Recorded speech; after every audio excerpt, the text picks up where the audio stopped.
যতদিন পর্যন্ত না ছাত্রদের ন্যায়সঙ্গত দাবি আদায় হবে, যতদিন পর্যন্ত না এই খুনি হাসিনা পদত্যাগ না করবে, ততদিন দেশনায়ক তারেক রহমানের নির্দেশে বিএনপির প্রতিটি নেতাকর্মী রাজপথে আছে, রাজপথে থাকবে ইনশাআল্লাহ।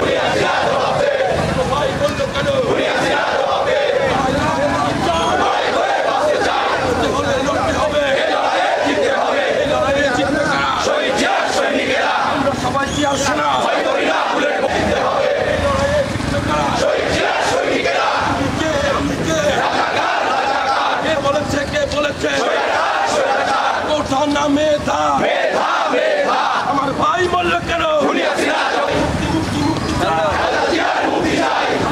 মুক্তি চাই, আর কিছু হলে চলবে আগুন ঘরে ঘরে,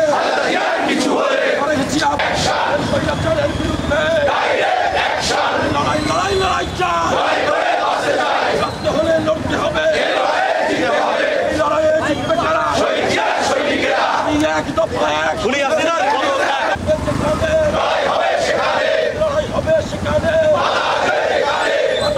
আন্দোলন পুলিশ দিয়ে আন্দোলন চাকু দিয়ে আন্দোলন লড়াই চাই। কে বলেছে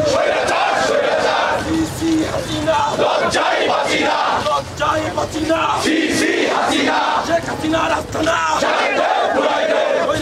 রাস্তা না।